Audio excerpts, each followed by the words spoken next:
वेळा येळूर bypass road जो main road व्हायला आहे तिथं ह्या कामगारांनी इथं साप बघितलेत.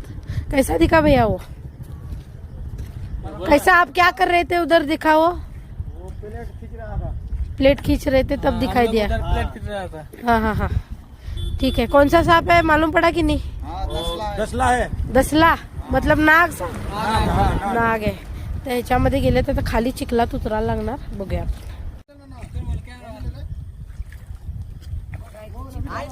असं पकडायची काय गरज नाही आहे सापाला, कारण शेती आहे आजूबाजूला, शेतात साप राहतात. खरं कामगार इथं काम करतात, मग काम करताना घाबरतात, त्यामुळे मग पकडावं लागतं.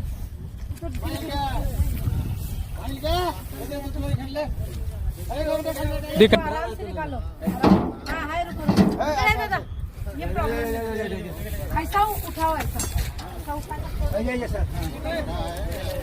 ये पकड़ के ऐसा उठाओ. इधर इधर डालो आपका, ये इधर इधर डालो. हाँ इधर जवळ नहीं निकालो. आरो है. देखो नाग. बोलो.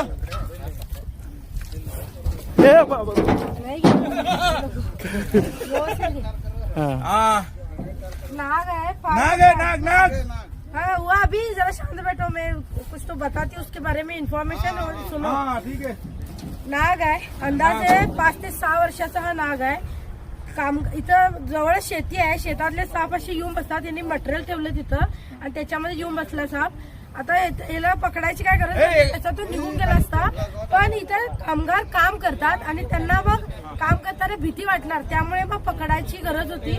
आणि बायपास रोड जो येळूरचा नवीन व्हायलाय तिथं हा साप आहे, लक्षात घ्या. इथं आलाय, भरपूर साप आहे तिथं. असे नवीन नवीन कन्स्ट्रक्शन होत असल्यामुळे कित्येक साप मारले जातात, जेसीबीच्या खाली म्हणजे तुडवले जातात, पण काय करता येत नाही. जे तुम्हाला तर नामो ना आरो कोणते आरो आहे भीती गेली म्हणावं लागेल. आणि त्यांनी व्यवस्थित बघितले, बरं झालं. आणि जागा पण बघू शकता कशी आहे, अवघड आहे असं चिखलामध्ये वगैरे येणं, पण काय करता येत नाही. साप आहे म्हणजे इथं आम्हाला कुठं सुद्धा जावं लागतं. ठीक आहे, आपण आता ह्याला बंद करूया. जवळजवळ 5 ते 6 वर्षाचा नाग जातीचा विषारी साप आहे, न्यूरोटॉक्सिकेचं वेनम असतं. ठीक आहे, आपण ह्याला आता बंद करूया. आवडला व्हिडिओ जरूर लाईक करा, शेअर करा. धन्यवाद.